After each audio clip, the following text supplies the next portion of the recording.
All right, so people ask me all the time, what's in the toolbox? We get a lot of comments. And so let's talk about the comments. I don't know, snap on $1.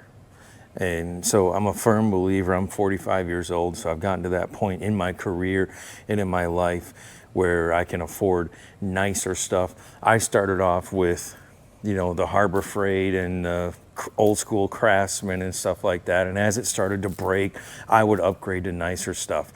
This is my second Snap-on toolbox. I had an 84, lockers, hutch, overhead cabinets, the whole 9 yards. I had to sell it in 2015, 2016 to raise capital to buy equipment for, you know, expansion of my stores. And you know, and I was working in a bunch of little roll around carts, and I had my cabinets over here stuffed with tools, and it didn't make sense. It was too much back and forth, you know, moving from one spot to another and going over here to grab a tool. So I needed a roll around cart. I do roll this around. It's very easy to do. I can do it one-handed, and I needed a roll around cart to put all of my hand tools in one spot. Is it overkill? For me, no.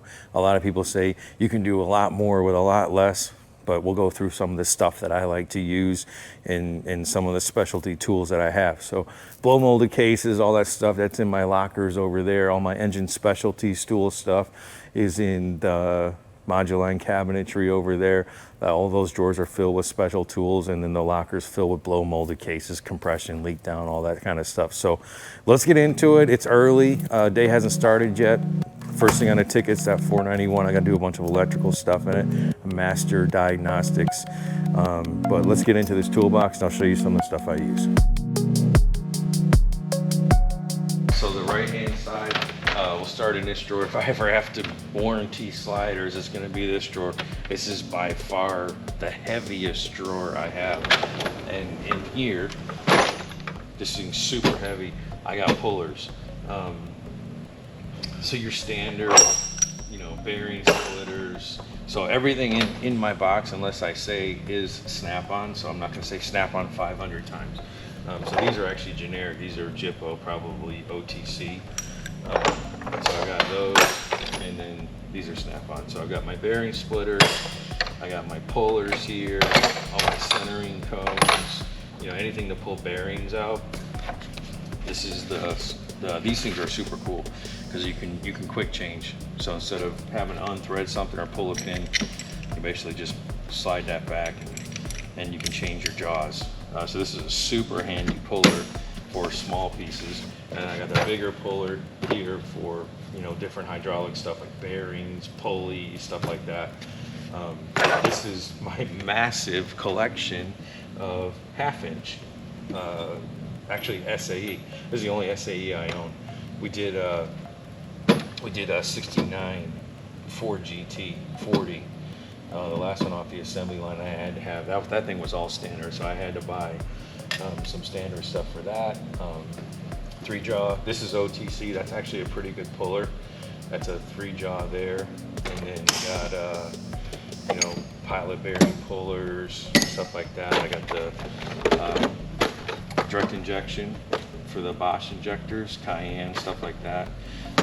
This is by far my most used puller, the small puller. That one's really fantastic.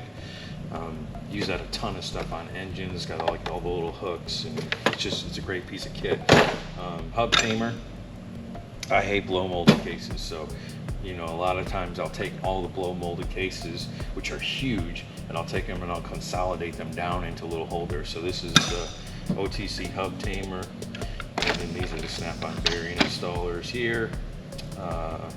Very special Porsche tools for bushings. I started out with that kit, and I used to do them all that way until I got these are the factory ones. These things are amazing. So it's different.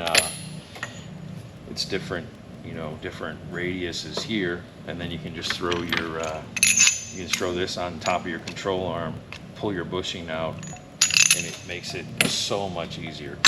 So I use that. The Mueller Caps, or Mueller Cubes, I'm sorry, I always mess that up. The Mueller Cubes, this goes in your shop press, and you can build it up with a couple different pieces like this, and then you can hold an upright in there. That works. Actually works really good. Some of the Porsche ones, when you're trying to do an upright, some of the Porsche ones, there's just no way to jig it safely, especially 996 and 997 fronts. There's just no way to do it. Bolt grip puller set, steering wheel puller. I don't use this much anymore. Another bolt grip puller set. And then this one is my bearing puller.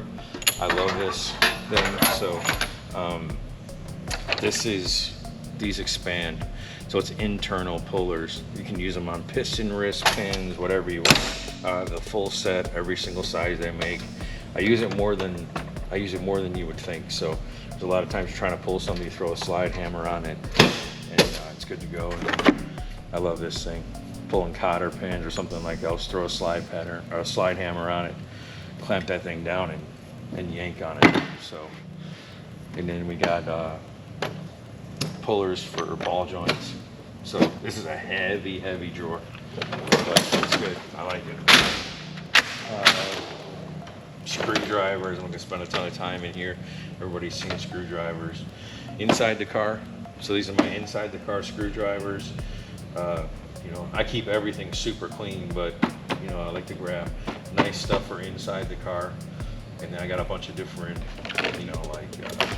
length screwdrivers. So like on a Porsche, if you ever do 964 Carrera 2 has dual distributors, and there's a heater pipe that's right in the way of getting the second distributor cap off. So this thing right here, it's a part number SHDP 221R. This thing right here is the perfect length on the end, and then the perfect length here to get in there and get that lower distributor cap off. Saves a ton of time, and it fits in there perfectly. So that's what I use that for.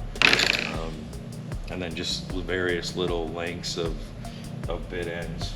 So you can always find something that works the right way. I got ratcheting screwdrivers, long and short, and then these are my engine screwdrivers, the ones that are hard handled. I get them dirty, using the pry on stuff, get whatever off of a dirty engine. Like I said, inside the cars. A lot of people know Ford is my favorite manufacturer, so I actually stumbled across these on eBay of all places. I'll never use them. So this is the only thing that's a collector part for me, is the old Snap-on Ford Motor Company. So those are pretty cool. Whoever had those on eBay, thank you. That was pretty special. And then just random terminal releases, Allen keys. Another thing, if you're a Porsche guy, this screwdriver is probably 3 feet long or something like that. It's SGD 424B. This is an amazing tool. Deep down in engine bays, hose clamps, prying on stuff. Use this a ton. That's probably the second most used screwdrivers, especially in engine. And all the little various bits and stuff to make the ratcheting screwdrivers work. Torques, whatever, screwdrivers. Pliers. I'm not going to spend a ton of time in here. You've seen pliers, you've seen them all. But I do have some, like these are the old school, they don't make these anymore, HG416EP. So these are actually fantastic for pulling spark plug boots off, because it's in there, it's pistol grip, and it's right angle, so you can get down, especially on the number 6 plugs. I got a couple different styles, but the number 6 plugs up by the power steering pump on the older Porsches, these things work fantastic. You can get a nice grip. You pull those spark plug boots off, and you can use them for hoses. I got 3 different sizes here, so those are great. Snap ring pliers. I like the Epiq ones. These are really good snap ring pliers. Those are probably my most used for those. And these Blue Point ratcheting ones are pretty cool, because you can do this way for internal. They have changeable bits, and you can slip that way, and it's external. So I like these. I use those quite a bit too. Throttle pressure, the thing's garbage. I was gonna buy the Snap-on one, and I'm like, I can't justify $100 for a throttle depressor, so I bought this Billington's garbage. It's got so much flex in it, it's not long enough. Whatever, live and learn. Everything, so these were the Mac ones, promo deal, because I bought all the RBRT stuff. We'll get to that in a minute. Hate them. I'm not a fan. I never use them.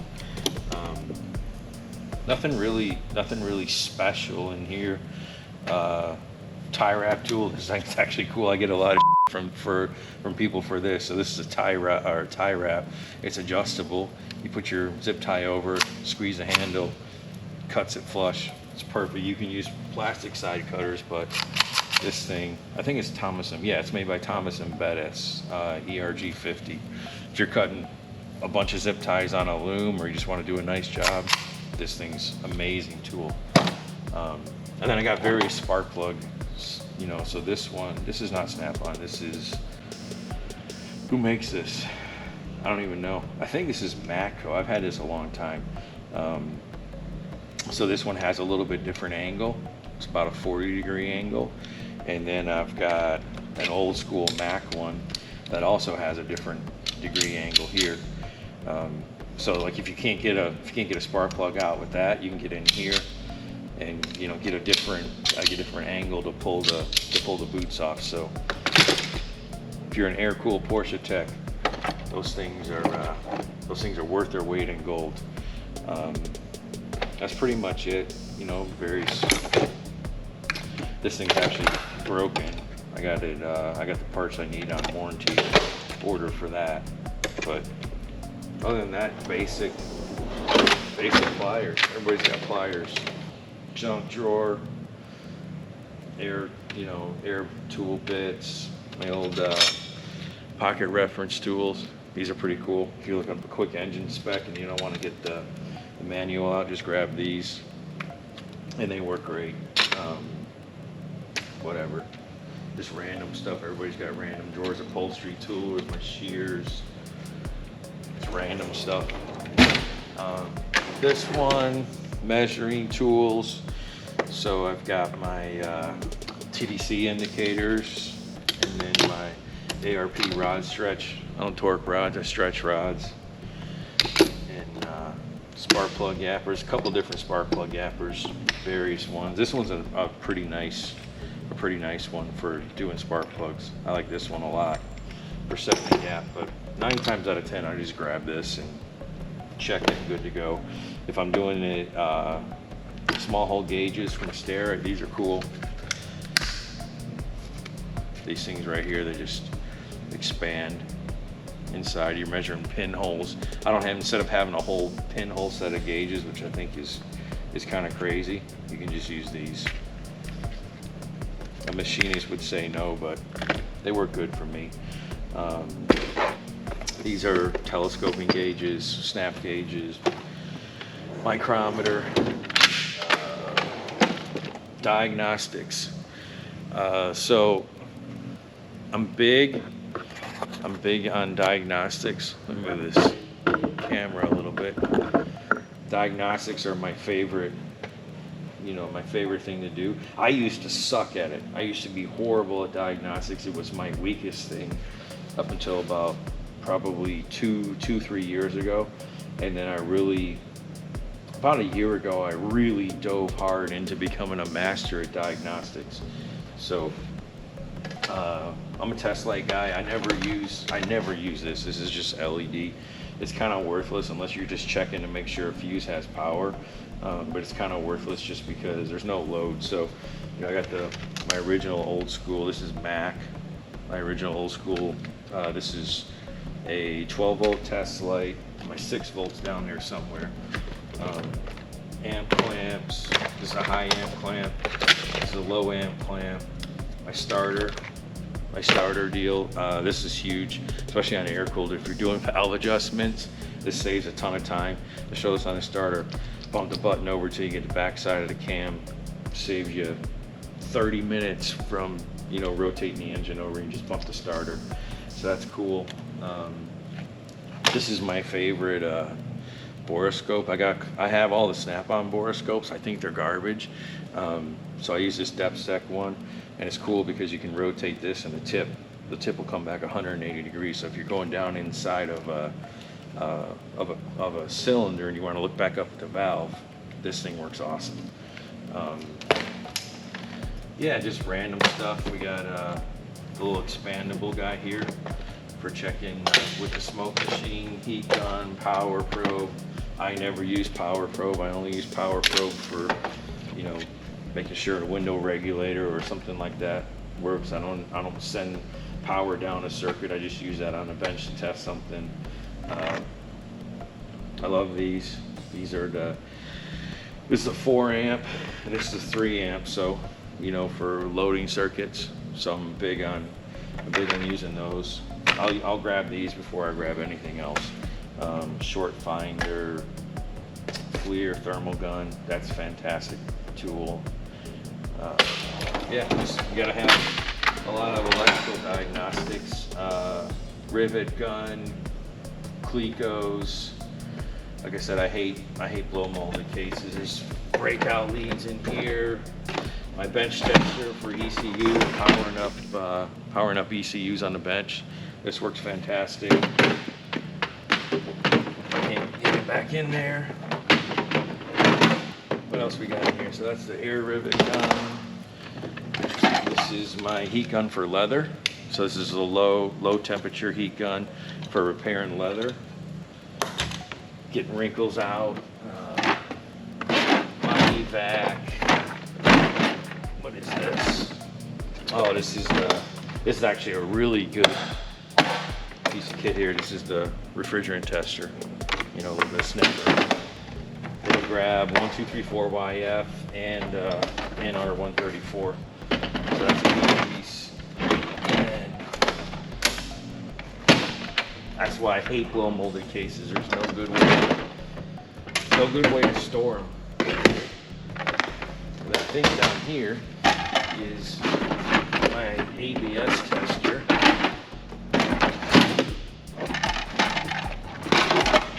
Oh my God. Yep, this is my ABS brake pressure tester. This is awesome. If you think you have a stuck caliper or something, you throw this guy on here. You can throw both calipers in the rear, bleed it off, check the pressures. Works really good. And then, oh, this is my old school. This is my old school tack 12 ohms. I use this mostly for setting dwell and then checking to make sure that my tachometers, which are never calibrated right, making sure that they work properly, especially when you're setting seal level or ignition timing. I'm a big fan of the old school tools. I love using them. All right, so it took me about 10 minutes to put that drawer back together. I hate blow molded cases. Second diag drawer, AES Wave. This is a fantastic bit of kit. It's actually my most used kit. Pinouts, breakouts. You can make your own breakouts if you don't have, you know, the right one with these connectors. It's fantastic. It's cheap. I don't know, 350 bucks or something like that. It's just a fantastic piece of kit. That's my go-to. I use that for everything. Pocket scope. I grab this more than anything. I'm not a big meter guy. I just don't think it's accurate, but it's not fast enough. So I use the AES Wave U-scope. Boots up in a second. I got a bunch of presets on it. So I end up using this pocket scope more than anything. Fluke 87. Got soldering, the torch, soldering iron, Autel, terminal kits here, terminal cleaners here, Bob breakout box, clips, relays. These are the factory. These are actually Volkswagen, but this will get you into the older Porsche to use the scope, which is fantastic. So the two wire, the 3-wire, the older school diab plugs, plug these in line, throw the scope on it, check all your sensors, saves a ton of time. And then back probes and amp clamp. This thing's awesome for you throw your amp clamp around here, and then it's the U activate, AES wave U activate for relays. So that saves a ton of time. Gotta have, if you're doing diagnostics and you're trying to do it at a high level, you gotta have all the right stuff. There's no other way to do it. What's in here? So this is my old school timing light. A lot of people don't use timing lights anymore, but I use it all the time. My old school Snap-on timing light. Torque-o-meters, the 3/8, quarter, half. Torque-o-meters. This one's really cool because it conforms, so you can conform it around. It's very difficult, especially when you're measuring brake runouts or something like that. It's super difficult to find a flat surface to clamp a magnet down to. So this one comes in really handy. And then, for checking brake rotor runout, this gauge on that. I got the 2 to 6 inch bore gauge. And then I got the Starrett one. I use this for engine journals. That works awesome. And then what's down here? This is coolant. I don't know. This one's Matco, the vacuum venturi. Suck all that stuff down. Master adapters. This is for my fluid transfer pump, pressure tester, and then this thing's amazing. This is the Blue Point electronic engine stethoscope. You want to talk about an amazing piece of kit. This thing here has got the little headphones on it, but it's so sensitive. You can put it up on all your engines. You can listen to fuel pumps. You can listen to anything, and it's like listening in high def. It's just an amazing piece of kit. I highly recommend. Don't go get the little stethoscopes from Lyle where you listen to it like you're listening to a screwdriver. Spend the money, buy that. It's a game changer. So that's it for the small side of the box. We'll go to the other side. All right, left side. This is brakes. So old school, spring tools, line wrenches, spare. I got some extra SAE stuff, wind back tool. Nothing really special except for. So I did some stints in the UK, and these are the Snap-on Euro tools. Those are pretty cool. Speed wrenches. So you put these on especially brake lines. I've got another set of the US spec ones. These are kind of bulky, but they do go up to 18, 19, but these are kind of bulky. I got another set in my wrench drawer, but these are fantastic for getting brake lines off, or any other nut, any tight access nuts. Some of these engines have some tight access nuts that I use those on. And then I had these forever. These are the old school Mac offset hard hand. Those. The only one I really use is the 13. I like this for valve adjustments. It's about the good offset. It's got the hard handle on it. It's really, really good for getting in valve adjustments. So, and then old school handmade for brake springs. These work good on the 987s, 996s, 997 rear parking brakes, or rear brake shoes, right? So you can get this in here and pop that spring off. Works awesome. Light fabrication stuff. I have another box full of fabrication stuff, but this is just quick light fabrication, nothing special. About the only thing that's cool in here would be, what do I have?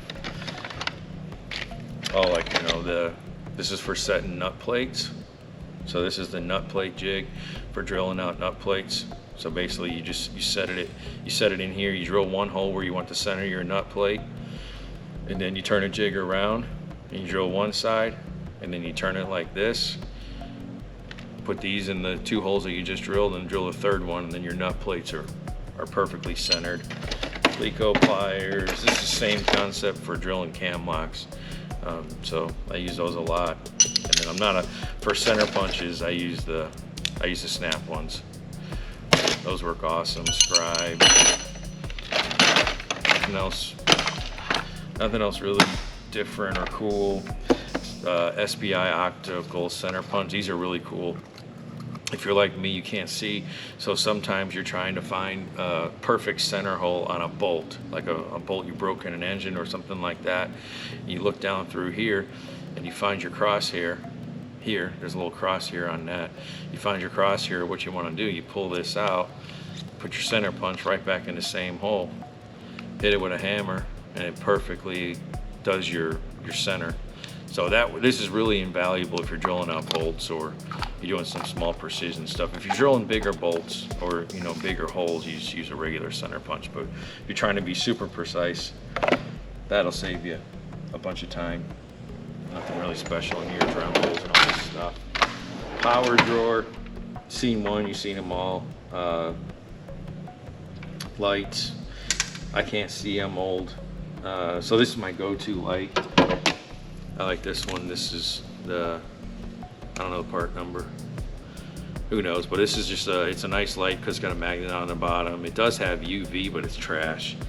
It's not bright enough. However, for UV in here, this thing's amazing. This is the best UV light ever. It's super bright. I love this thing. So highly recommend as bright of a UV light as you can get. It works amazing. Yeah, it's just regular stuff.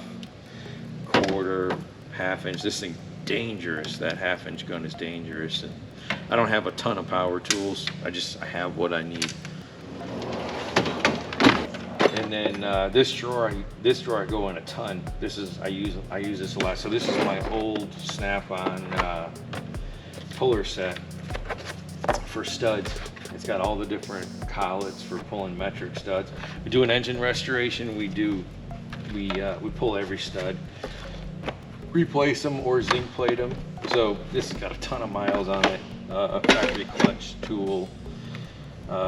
This is the master clutch alignment tool. It's an old one I've had for a long time. Various Porsche special engine tools. I have a whole master collection over there, but this is quick grab stuff for me. This is a factory tool for piston circlips. So this is all quick grab stuff for me. This one, we'll do a video on this because I got broken head studs. This is the best way I've found for broken head studs to get those out. And then I've got freeze plugs. These are great. These are great seal pullers. So these are my three. I really only use these dowel pin pullers. And then this is another backup set of these. Like I said, I wear these out, so I've got another set here that I can grab. Dowel pins, pulling dowel pins before sending the machine shop. And then this is, they just came out with this not too long ago. These are great. This is another stud puller. So I can use, you can tell I use the 8 and the 10s. So if you're just doing quick stuff, these are great for putting studs back in because it's got the ball detent on it. So I've actually I use this so much I had to warranty a couple of those out already. Yeah, so that's that. And then, trays, PPE stuff, and Noco Boost. That's my favorite. The UB150 is a fantastic tool for jump starts. Hey guys, Sam the media manager here at Olsen Motorsports. Hope you enjoyed that video. Tim's got so many tools, we had to split this up into a few episodes, so next week it's more Tim tool tours. There might be a few more snap-ons, just a little spoiler for you guys. So if you have any questions, email us at info@olsenmotorsports.net and we're going to get right back to you.